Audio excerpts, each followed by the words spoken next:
ગોરવાનો એક શખ્સ મહારાષ્ટ્રના નંદુરબાર ખાતે વાહન ચેકિંગમાં આર્મી યુનિફોર્મમાં દારૂ ભરેલા કાર સાથે ઝડપાયો હતો, જે અંગે પત્રકાર પરિષદ યોજાઈ હતી। પોલીસ સૂત્રોના જણાવ્યા પ્રમાણે મહારાષ્ટ્રમાં નંદુરબાર પોલીસે રવિવારે વાહન ચેકિંગમાં હતી। દરમિયાન વડોદરા શહેરનો રાહિલ સફી શેખ રહે નૂર બંગલો મધુનગર ગોરવા આર્મી યુનિફોર્મમાં કાર હંકારી રહ્યો હતો। નંદુરબાર પોલીસે શંકા જતા કારની તલાશી લીધી હતી, જેમાં કારમાંથી દારૂનો જથ્થો મળી આવ્યો હતો। આર્મી યુનિફોર્મમાં દારૂની હેરાફેરી કરતા રાહિલને નંદુરબારની કોર્ટમાં રજૂ કરીને 2 દિવસના રિમાન્ડ મેળવ્યા હતા। નંદુરબાર પોલીસની ટીમ સોમવારે તપાસ માટે વડોદરા આવી હતી। ગોરવા પીઆઈ કે.એન. લાઠિયાની ટીમને સાથે રાખીને નંદુરબાર પોલીસે ગોરવા મધુનગર ખાતેના રાહિલના નિવાસસ્થાને રેડ કરી હતી અને મકાનમાં સર્ચ દરમિયાન ₹1.50 લાખની કિંમતની દારૂની 20 પેટીઓ મળી આવી હતી। આ રેડના સિલસિલામાં રાહિલની પત્ની શાહિદા રાહિલ શેખ સામે ગોરવા પોલીસે દારૂનો અલાયદો ગુનો નોંધવામાં આવ્યો છે। ACP B division આર.ડી. કવાટે પત્રકાર પરિષદ સંબોધી વિસ્તૃત માહિતી આપી છે।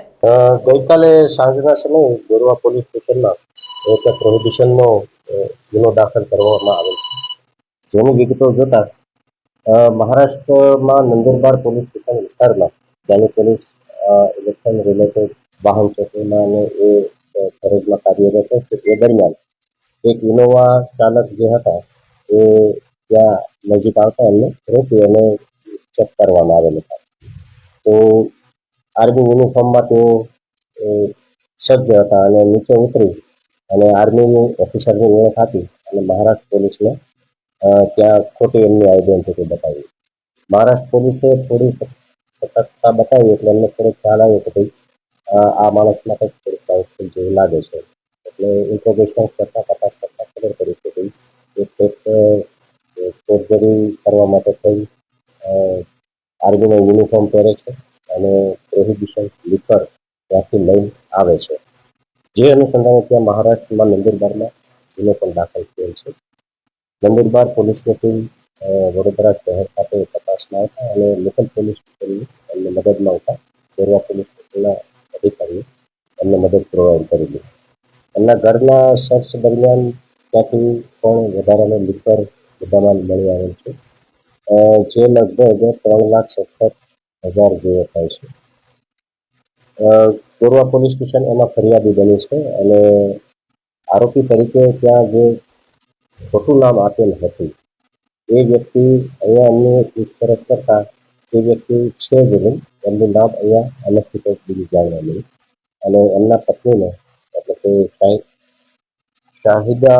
શાહિદાબેન રાહિલ લઈને આપણે પ્રોહિબિશનનો ગુનો દાખલ કરવામાં આવ્યો। હાલના એમના પત્ની છે એ એમના સફળ રહે છે, એમની પૂછપરછ કરી તો એમની પાસે કોઈ આવી ઇન્ફોર્મેશન નથી, તેમ છતાં હજી તપાસનો વિષય છે, પણ એવું જાણવા મળ્યું કે એમના બાપુજી આર્મીમાં હતા। ત્યાં મોહમ્મદ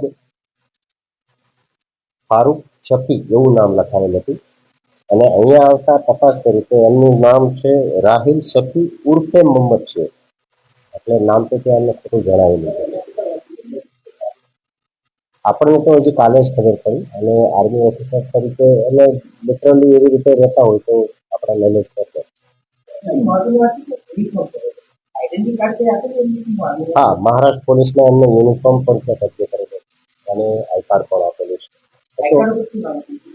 હા, એ જ મોહમ્મદ હા, મહારાષ્ટ્ર પોલીસના કહેવા મુજબ અધ્યક્ષસ્તંભવાળી વર્દી કરેલી હતી એમને, એટલે કેપ્ટન રેન્કથી ઉપર થાય। આરોપી અત્યારે હાલ ફરાર છે, ત્યાં નંદુરબાર પોલીસ સ્ટેશનમાં એ રિમાન્ડના કામે છે, એટલે હવે તો ત્યાં એમનું રિમાન્ડ પૂરા થાય તો ટ્રાન્સફર વરસથી કબજે લઈ। શું તમે ન્યૂઝ મીડિયા ક્ષેત્રમાં તમારી કારકિર્દી બનાવવા માંગો છો? પ્રતિભાશાળી અને પ્રભાવશાળી વ્યક્તિત્વ ધરાવો છો? ગુજરાતી ભાષા ઉપર પ્રભુત્વ જરૂરી? એન્કરિંગ, ન્યૂઝ રિપોર્ટિંગ કરી પોતાની પ્રતિભાને નિખારો, તેમજ creative video editor part time full time જોઈએ છે? મધ્ય ગુજરાતમાં સૌથી મોટી ડિજિટલ ચેનલ સાથે જોડાવાની સુનહેરી તક। જર્નલિઝમના વિદ્યાર્થીઓ, નિવૃત્ત શિક્ષકો અને પત્રકારોને પ્રથમ તક। અરજી સાથે મળો ઇન્ટરવ્યૂ સોમવારથી ગુરુવાર, સમય બપોરે 3 થી 6।